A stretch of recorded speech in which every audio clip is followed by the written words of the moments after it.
Hello student. आज हम लोग बात करते हैं उस सवाल का सेकेंड सेक्शन। उसमें ऑब्जेक्टिव टाइप क्वेश्चन है। सबसे पहला क्वेश्चन है the sum of ages of the father and his son is 45 years. 5 years ago the father's age was 4 times that of the his son. What is the present age of the son? सन का present as निकालना है। तो fathers की as से comparison किसका हो रहा है? इसके सन का एज का कंपेरिजन हो रहा है। इस क्वेश्चन को दो तरीका से हम बना सकते हैं। सबसे पहला तरीका है कि मान लेते हैं let the age of his son be x years. मान लेते हैं उसके सन का एज जो है एक्स ईयर्स है। तो फादर्स एज कितना हो जाएगा? फादर्स एज जो होगा वो पूछ रहा है 5 साल पहले का। तो 5 साल पहले का उसके बेटे का एज x-5 होगा और इसके 4 टाइम्स कह रहा है। कितना कह रहा है? 4 टाइम्स कह रहा है। तो 5 साल पहले का एज इतना है तो हम प्रेजेंट में आएंगे तो क्या करेंगे? +5 करेंगे। अब यहाँ से क्वेश्चन के अनुसार कह रहा है कि दोनों का प्रेजेंट एज का सम कितना है? 45 ईयर्स है। ठीक है, तो यहाँ से लिखेंगे x + 4 × x-5 + 5 = 45। ठीक है, अब यहाँ से क्या करेंगे? x के लिए क्या करेंगे? सॉल्व कर देंगे। 4x - 20 + 5 = हो जाएगा 45। तो यहाँ से हो जाएगा 5x - 15 = 45 हो जाएगा। तो 5x = कितना हो जाएगा? 60 हो जाएगा। तो x का मान यहाँ से कितना हो जाएगा? 12 ईयर्स। और यही निकालना था। ठीक है, ऑप्शन नंबर डी होगा यहाँ। सेकेंड, इसका जो सेकेंड हम लीनियर इक्वेशन इन 2 वेरिएबल्स से इसको हम फाइंड आउट कर सकते हैं। तो मान लेते हैं फादर का जो एज है, क्योंकि ऑब्जेक्टिव टाइप क्वेश्चन है तो इसलिए शॉर्ट में लेकर के चलना है। मान लेते हैं पिता का एज मान लेते हैं x है। ठीक है, पिता का एज x मान लेते हैं और बेटे का y मान लेते हैं। इन दोनों का कितना दिया हुआ है? 45 ईयर्स। इसको 1 मान लेंगे। ठीक है, 5 साल पहले की बात करें तो 5 साल पहले जो होगा पिता का एज कितना हो जाएगा? 5 साल पहले x-5 हो जाएगा। ठीक है, और 5 साल पहले बेटे का एज हो जाएगा y-5 हो जाएगा। लेकिन इसका जो ये पिता का एज है, पिता का एज जो है अपने बेटे का कितना कर रहा है? 4 टाइम्स कर रहा है। तो 4 से मल्टीप्लाई कर देंगे तो ये दोनों आपस में इक्वल हो जाएगा। यहाँ से सॉल्व करेंगे तो x-5 = 4y - 20 हो जाएगा। तो यहाँ से लिखेंगे x-5, y को पहले लाएंगे। y को अगर हम इधर लेके आते हैं तो 4y - 4y = हो जाएगा -15। ठीक है, कितना हो जाएगा? -15 हो जाएगा। अब यहाँ पे दोनों को क्या करेंगे? सॉल्व करेंगे। ठीक है, दोनों को क्या करेंगे? सॉल्व करेंगे। यानी इक्वेशन इसको अगर हम 2 मानते हैं तो इक्वेशन 1 और 2 को ऐड करते हैं तो यहाँ पे हो जाएगा x से x कैंसिल आउट हो जाएगा। यहाँ पे आएगा -15 आएगा। ठीक है, माइनस का क्या आएगा? 15 आएगा। तो यहाँ पे हम क्या करते हैं? x के लिए सॉल्व करते हैं तो x + y = 45 है और x - 4y = -15 है। सॉल्व करेंगे तो साइन क्या हो जाएगा? चेंज हो जाएगा। तो x से x कट जाएगा, यहाँ पे आ जाएगा 5y। 5y = कितना हो जाएगा? 60। तो y = कितना आ गया? 12 ईयर्स। ठीक है, तो इसको 2 तरीका से हम बना सकते हैं। Next, if a point divides the line segment joining. एक पॉइंट दिया हुआ है, मान लेते हैं ये पॉइंट है ए का कोऑर्डिनेट है 4,2, बी का कोऑर्डिनेट यहाँ पे दिया हुआ है 10,8। इस लाइन सेगमेंट को 1:2 के रेशियो में डिवाइड कर रहा है। मान लेते हैं ये पॉइंट है मिड पॉइंट जो 1:2 के रेशियो में क्या कर रहा है? डिवाइड कर रहा है। तो इसको हम 1 मान लेते हैं, m मान लेते हैं, इसको हम n मान लेते हैं। एक फार्मूला होता है मिड पॉइंट का mx2 + nx1 divide by m + n, my2 + ny1 divide by m + 1। ये फार्मूला होता है। तो यहाँ से हम पुट करेंगे तो m का मान 1 है, 1 × x2 का मान यहाँ पे 10 है, प्लस n का मान 2 है और x1 का मान 4 है।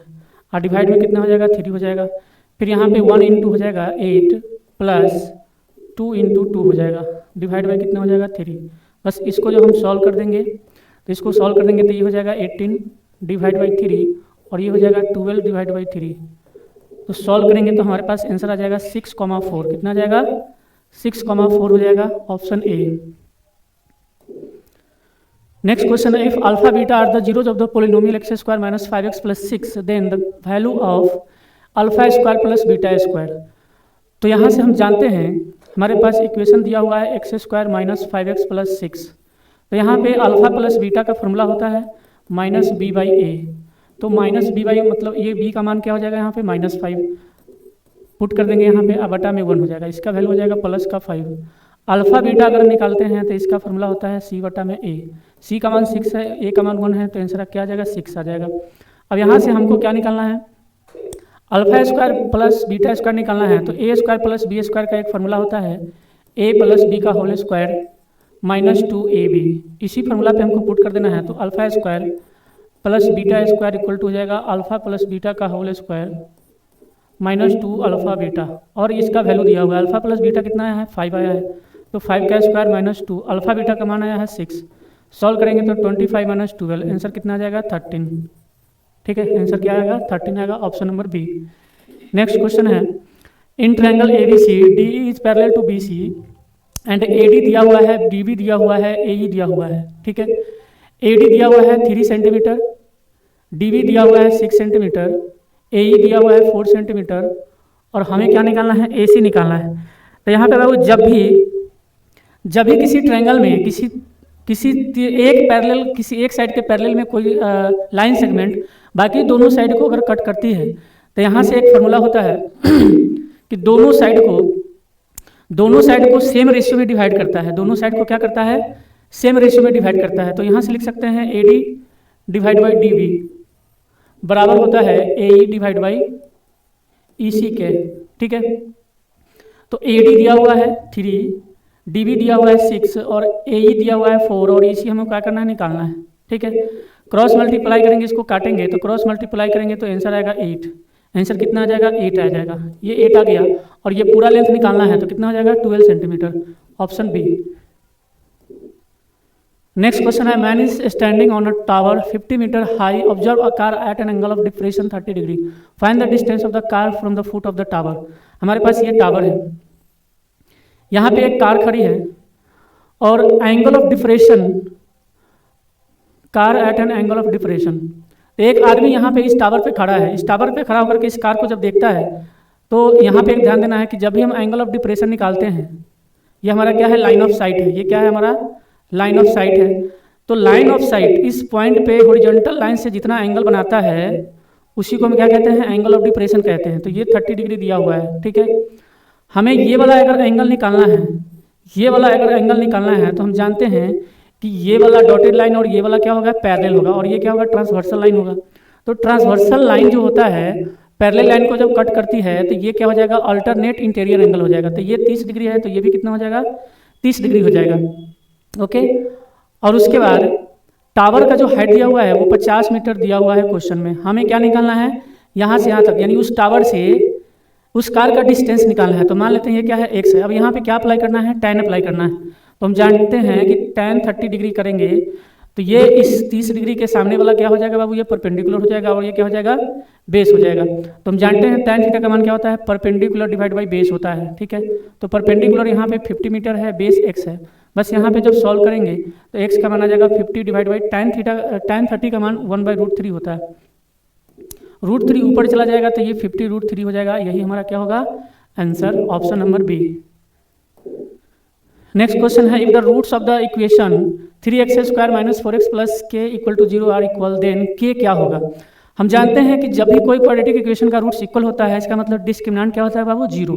डिस्क्रिमिनेंट क्या हो जाता है, 0। डिस्क्रिमिनेंट 0 का मतलब हो गया b² - 4ac क्या हो जाएगा, 0 हो जाएगा। अब यहाँ से निकालेंगे a का मान कितना हो जाएगा, 3 हो जाएगा, b का मान -4 हो जाएगा, और c क्या है बाबू, k है। बस इस फॉर्मूला पे पुट करेंगे तो b का मान -4 का मतलब -4 का स्क्वायर -4 × 3 × k इक्वल टू क्या हो जाएगा, 0 हो जाएगा। तो हो जाएगा 16 - 12k इक्वल टू 0। तो 12k बराबर कितना हो जाएगा, 16। तो k का मान कितना हो जाएगा, 16 डिवाइड बाई 12। सॉल्व करेंगे तो कितना आ जाएगा, 4/3, option number D. Next question है, find the area of the sector of circle with radius 14 centimetre, angle of depression. यहाँ पे क्या दिया है बाबू, एंगल यहाँ पे दिया हुआ है 60 डिग्री। ठीक है, ये हमारे पास क्या है, सर्कल है, और ये हमारा क्या है, सेक्टर है। इस एंगल दिया, ये वाला एंगल दिया हुआ है 60 डिग्री, रेडियस दिया हुआ है 14 सेंटीमीटर। ठीक है, तो हम जानते हैं एरिया ऑफ सेक्टर का फॉर्मूला यहाँ पे क्या करना है, फॉर्मूला पुट करना है। बहुत ही फॉर्मूला बेस्ड क्वेश्चन है, इसमें कुछ है नहीं। ठीक है, तो हम जानते हैं एरिया ऑफ सेक्टर बराबर क्या होता है, θ/360 डिग्री πr² होता है। थीटा का मान दिया हुआ है कितना, 60 डिग्री। तो 60 डिवाइड बाई 3 60 करेंगे और पाई का मान यहाँ पे हम रख देंगे, पाई का मान 22/7 रखेंगे, ठीक है। और आर का मान दिया हुआ है 14 सेंटीमीटर, तो 14 को हम क्या लिख सकते हैं, 14 स्क्वायर का मतलब 14 × 15। अब यहाँ पे ये कट जाएगा 2 बार में, ये कट जाएगा 6 बार में, फिर ये कट जाएगा 2 से 6 कट जाएगा 3 बार में। इसको जब हम मल्टीप्लाई करेंगे तो हमारा आंसर आ जाएगा 2 × 28, 11 × 28 करेंगे तो जाएगा 8 यानी कि 308। अब बटा में कितना आ जाएगा 3। इसको जब हम सॉल्व करेंगे तो हमारे पास आंसर कितना आ जाएगा 102.67 स्क्वायर सेंटीमीटर। यही हमारा क्या होगा, आंसर होगा option number A. Next question है, if probability of choosing a defective pen from 500 pens is 0.06, how many pens are good. यहाँ पे देखो कि 500 पेन में से डिफेक्टिव पेन जो है, डिफेक्टिव पेन का जो प्रोबेबिलिटी है 0.06 है, ठीक है। तो हम लिखते हैं probability of defective pen, DP मतलब डिफेक्टिव पेन, कितना दिया हुआ है 0.06। इसको वो क्या करते हैं, हम फ्रैक्शन में कर लेते हैं, इसको लिख सकते हैं 6/100, ठीक है। अब यहाँ से क्या करना है, लॉजिक लगाना है। लॉजिक ये लगाना है कि टोटल पेन यहाँ पे 100 है, 100 में से कितना बाबू है, 100 में से 6 जो है डिफेक्टिव पेन है, यानी कि हर 100 पेन में से 6 पेन क्या हो जाएगा, वो डिफेक्टिव हो जाएगा। तो 100 में से 6 डिफेक्टिव है, तो 200 पेन में से कितना हो जाएगा, 12 डिफेक्टिव हो जाएगा, 300 पेन में से 18, 400 में से 24। तो बताओ यहाँ से 500 अगर पेन है तो डिफेक्टिव इसमें से कितना हो जाएगा, 30 पेन, ठीक है। अगर डिफेक्टिव 30 पेन है तो यहाँ से ध्यान देना है कि 500 में से 30 को डिफेक्टिव है, तो बच कितना गया बाबू 470। तो 470 जो होगा वही होगा अच्छा वाला पेन, गुड होगा। तो बी ऑप्शन क्या होगा, आंसर होगा। नेक्स्ट क्वेश्चन है, value of sine square 30 degree plus cos square 30 degree. ये तो आइडेंटिटी है, हम जानते हैं कि sine square theta plus cos square theta बराबर 1 होता है, आइडेंटिटी होता है। अब थीटा का मान जो भी हो, अगर यहाँ 30 है तो यहाँ भी 30 होगा, यहाँ अगर 60 है तो यहाँ भी 60 होगा, यहाँ 90 है तो यहाँ भी 90 होगा। तो जो यहाँ पे रहेगा वही यहाँ पे रहेगा, तो क्या होगा 1 होगा, वैल्यू हमेशा इसका 1 होगा, क्योंकि ये क्या है बाबू, आइडेंटिटी है। The LCM and HCF of 2 numbers are 60 and 5। 2 number का एलसीएम एचसीएफ दिया हुआ है, 2 नंबर का क्या दिया हुआ है, एचसीएफ और एलसीएम दिया हुआ है। मान लेते हैं एच क्या है 5 है, एल क्या है 60 है। एक यहाँ से फॉर्मूला होता है N1 N2 बराबर HL होता है, ध्यान रखना। H का मतलब होगा HCF और L का मतलब LCM। तो यहाँ से N2 निकालना है, तो N2 बराबर हो जाएगा HL डिवाइड बाई N1। तो H का मान 5 है, L का मान 60 है, N1 का मान दिया हुआ है 15। तो 15 चक्का 60 मल्टीप्लाई करेंगे तो कितना जाएगा 20, कितना जाएगा 20, option number A. Next question है, solid sphere is cut into 2 hemisphere, the ratio of the surface areas of the sphere to that of the 2 hemisphere taken together is। यानी एक बड़ा वाला स्फीयर है, एक बड़ा वाला स्फीयर है, ठीक है। इसका मान लेते हैं रेडियस r है, तो इसका जो सरफेस एरिया होता है वो होता है 4πr² होता है, ठीक है। इसी को काट करके 2 को गोला बना दिया जाता है, इसी को काट करके 2 को यहाँ पे क्या किया जाता है, गोला बना दिया जाता है, ठीक है। रेडियस तो वही होगा बाबू, रेडियस क्या होगा, सेम होगा, क्योंकि काटेंगे तो रेडियस तो नहीं बदलेगा, ठीक है। अब यहाँ पे जब हेमिस्फीयर का सरफेस एरिया हम निकालेंगे तो एक तो बाबू ये वाला सरफेस एरिया हो जाएगा और दूसरा ये वाला, दूसरा क्या हो जाएगा, ये वाला जो हम कटिंग किए हैं ना, जो कटिंग किए हैं ये भी तो एक सरफेस एरिया होगा। तो ये सर्कुलर फॉर्म में होता है, तो इसका एरिया हो जाएगा πr² और इसका एरिया कितना हो जाएगा 2πr² हो जाएगा, कितना हो जाएगा 2πr²। तो 2 को गोला है, क्या है यहाँ पे 2 को गोला है, तो ये भी 2πr² हो जाएगा, क्योंकि काट दिए हैं तो इसका जो है surface area, curve surface area आधा हो जाएगा। लेकिन काटने की वजह से एक 2 प्लेन सरफेस एरिया बन जाता है नया वाला, तो प्लेन सरफेस का एरिया जो होगा वो सर्कुलर फॉर्म में होगा, तो उसका πr² हो जाएगा, तो ये भी πr² हो जाएगा। अब सबको ध्यान से देखो, सबको अगर ऐड करते हैं तो बताओ यहाँ से कि इसका एरिया क्या हो जाएगा 2π 2π 4π और 1π हो जाएगा 5 और एक 6, यानी कि इसका एरिया हो जाएगा दोनों का 6πr² हो जाएगा, ठीक है। अब इन दोनों का क्या करना है, रेशियो निकालना है, तो 4πr² divide by 6πr²। r² से r² कट गया, पाई से पार्ट कट गया, ये 2 बार में कट गया, 3 बार में, तो 2/3 हो जाएगा। 2/3 का मतलब क्या हो गया 2:3, ऑप्शन सी। नेक्स्ट क्वेश्चन है, if 5k and 17 are the 3 consecutive terms of AP then the value of k is. हम जानते हैं कि 3 कंसेक्यूटिव टर्म्स है AP का 5, k, 17। तो हम जानते हैं कॉमन डिफरेंस क्या होता है, मान लेते हैं इसको मान लेते हैं T1 है, ये T2 है और ये T3 है, तो कॉमन डिफरेंस होता है T2 - T1 equal to T3 minus T2, बस इसी पे पुट कर देना है। तो K माइनस 5 ये बराबर हो जाएगा 17 माइनस K का। बस यहाँ से सॉल्व करेंगे तो इधर आएगा, जुड़ जाएगा, 2 के बराबर कितना हो जाएगा 22 हो जाएगा। ठीक है, तो K का मान 11 हो जाएगा। K का मान कितना हो जाएगा 11 हो जाएगा। A circular sector has radius 10.5 centimetre and central angle 120. Find the area of the sector. Pi का मान दिया हुआ है, लेकिन पाई का मान हमें लेना है 22/7, क्योंकि कैलकुलेशन इजी करना है ना, तो इसलिए 22/7 लेंगे। तो यहाँ से हम जानते हैं कि ये हमारा क्या है, सेक्टर है, ये रेडियस है 10.5 है, सेंट्रल एंगल दिया हुआ है कितना 120। ठीक है, मतलब थीटा का मान 120 डिग्री दिया हुआ है, रेडियस दिया हुआ है 10.5। इसको कैलकुलेशन के लिए हम क्या करते हैं, फ्रैक्शन में कर लेते हैं। 10.5 का मतलब 21/2 लिख सकते हैं। ठीक है, अब यहाँ पे क्या करना है, हम जानते हैं एरिया ऑफ सेक्टर। सेक्टर का एरिया हमें पता है क्या होता है, थीटा बटा 360 पाई आर स्क्वायर होता है। ठीक है, तो थीटा का मान दिया हुआ है 120 बटा हो जाएगा 360 और पाई का मान 22/7 रखेंगे और रेडियस का मान 21/2 लिखेंगे। स्क्वायर है तो 21/2 दो बार में मल्टीप्लाई हो जाएगा, ये कट जाएगा 17 21, ये कट जाएगा 3 बार में, फिर 3 से 3 कट जाएगा। ठीक है, 3 से 3 कट जाएगा, फिर ये 2 से कट जाएगा 11। ठीक है, तो हमारे पास आंसर कितना आ जाएगा 11 × 21 बटा में 2, मल्टीप्लाई करेंगे तो हो जाएगा 231/2 और 231/2 सॉल्व करेंगे तो कितना आ जाएगा 115.5। कितना आ जाएगा आंसर 115.5 आंसर आ जाएगा, ऑप्शन नंबर ए। नेक्स्ट है the angle of depression of a car from a helicopter hovering at a height of 300 metre is 60 degree. एक हेलीकॉप्टर है जो यहाँ पे हेलीकॉप्टर उड़ रहा है। ठीक है, उसके बाद एक यहाँ पे कार है जो इस हेलीकॉप्टर को देख रहा है, कार में बैठा व्यक्ति हेलीकॉप्टर को देख रहा है, तो ये क्या हो जाएगा लाइन ऑफ साइट हो जाएगा। ठीक है, तो हेलीकॉप्टर के जस्ट नीचे वाला जो पॉइंट होगा उस पॉइंट से इस कार का डिस्टेंस निकालना है। ठीक है, उस पॉइंट से इस कार का क्या निकालना है, डिस्टेंस निकालना है। हेलीकॉप्टर उड़ रहा है 300 मीटर पे, तो हाइट हो गया 300 मीटर। ठीक है, और कह रहा है कि angle of depression of a car, car का जो एंगल ऑफ डिप्रेशन है, तो एंगल ऑफ डिप्रेशन निकालने के लिए हम थोड़ा सा डॉटेड लाइन यहाँ पे बढ़ाएंगे। तो एंगल ऑफ डिप्रेशन का मतलब होता है हॉरिजॉन्टल लाइन के नीचे वाला एंगल, और एंगल ऑफ एलिवेशन का मतलब होता है ऊपर वाला। तो कार के इस पॉइंट पे एंगल ऑफ डिप्रेशन और एंगल ऑफ एलिवेशन एक्चुअली में दोनों सेम होता है, ये ध्यान रखना है। एंगल ऑफ डिप्रेशन और एंगल ऑफ एलिवेशन बाबू हमेशा क्या होता है, सेम होता है। तो एंगल ऑफ डिप्रेशन दिया हुआ है, कितना दिया हुआ है 60 डिग्री दिया हुआ है। तो अगर ये 60 डिग्री है तो ये भी 60 डिग्री होगा, क्यों, क्योंकि वर्टिकली अपोजिट एंगल है। तो यहाँ से देखो कि इस पॉइंट पे ये इस हॉरिजॉन्टल लाइन के नीचे वाला हमेशा क्या होता है, एंगल ऑफ डिप्रेशन होता है, हॉरिजॉन्टल लाइन के ऊपर वाला हमेशा एंगल ऑफ एलिवेशन होता है। ठीक है, तो एंगल ऑफ एलिवेशन और एंगल ऑफ डिप्रेशन हमेशा बराबर होता है, ये ध्यान रखना है। बस दोनों में बस नाम भले अलग अलग है, हॉरिजॉन्टल लाइन के नीचे वाला को एंगल ऑफ डिप्रेशन कर देते हैं, ऊपर वाला को एंगल ऑफ एलिवेशन कर देते हैं, लेकिन दोनों होता है सेम। अगर इस पॉइंट पे भी ध्यान से देखो कि इस पॉइंट पे भी तुम अगर एंगल ऑफ एलिवेशन निकालो और एंगल ऑफ डिप्रेशन निकालो, ठीक है, दोनों हमेशा क्या होगा, सेम ही होगा, क्योंकि हम जानते हैं ये दोनों पैरेलल है। अगर ये दोनों पैरेलल है ना, ये ट्रांसवर्सल लाइन है, तो ये अगर 60 है तो ये भी 60 डिग्री होगा।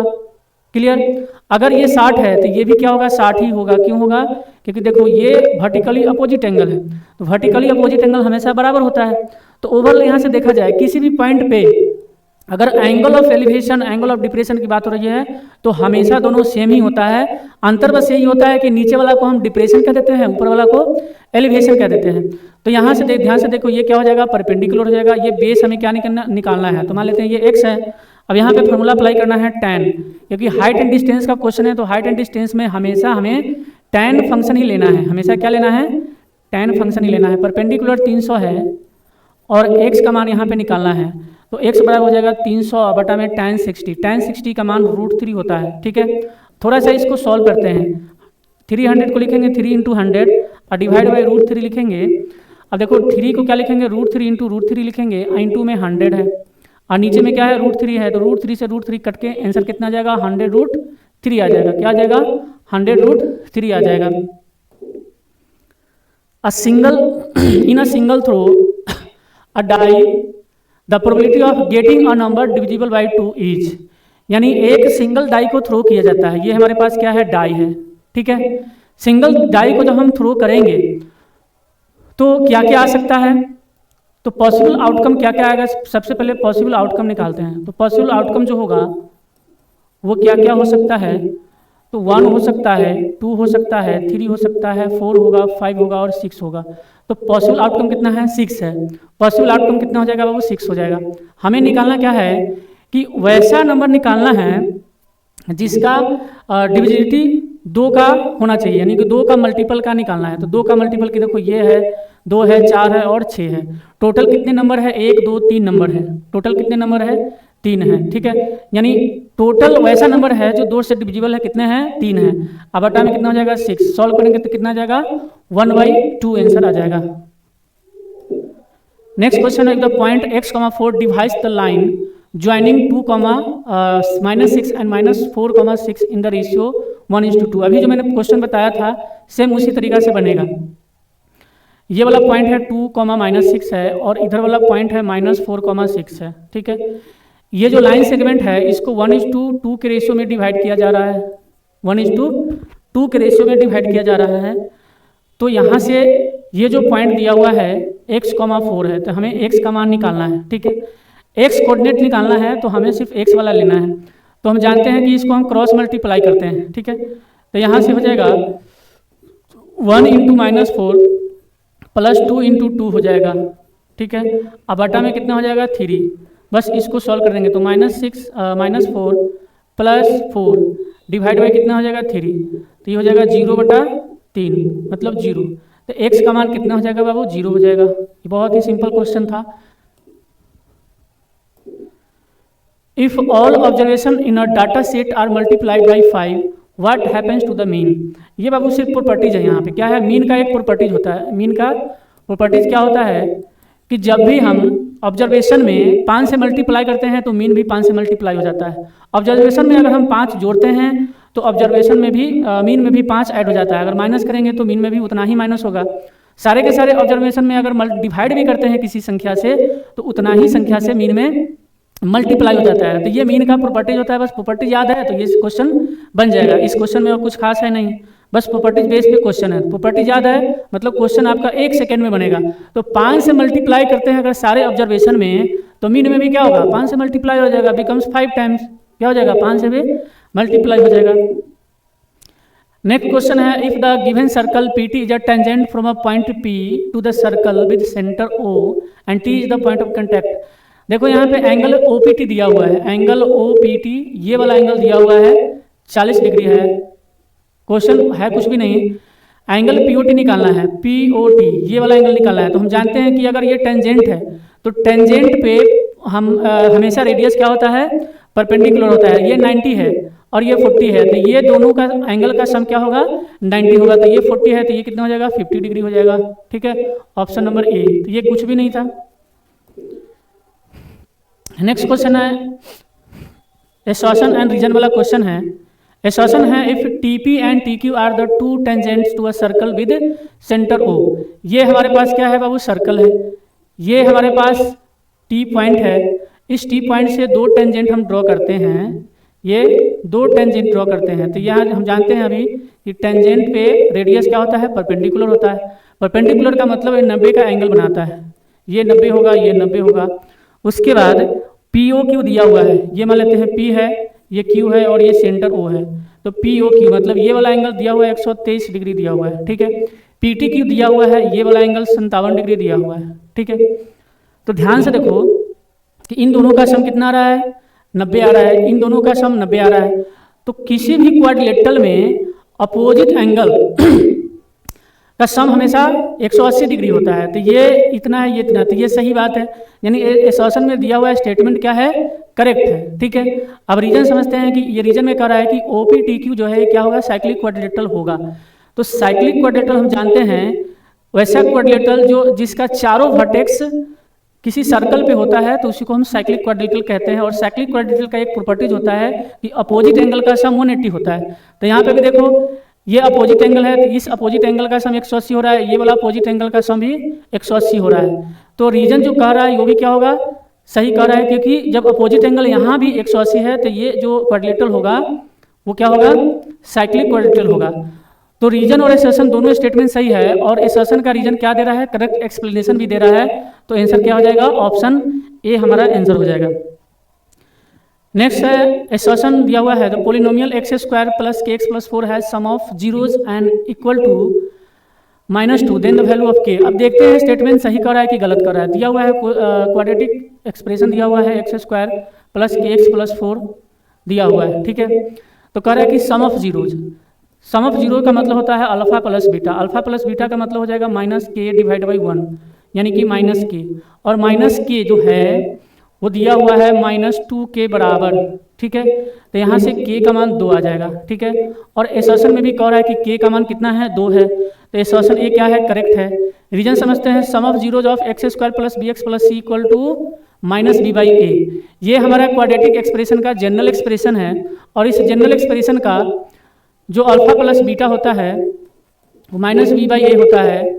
तो रीजन भी सही बता रहा है और एसर्शन का करेक्ट एक्सप्लेनेशन भी दे रहा है, तो ये भी हमारा क्या होगा, ऑप्शन ए होगा, ठीक है। तो आज का क्लास कैसा लगा कमेंट्स में जरूर बताएं, वीडियो को लाइक करें, सब्सक्राइब करें, ताकि मेरा हर वीडियो आप तक पहुंचता रहे और आप अच्छे से प्रिपेयर कर पाएँ।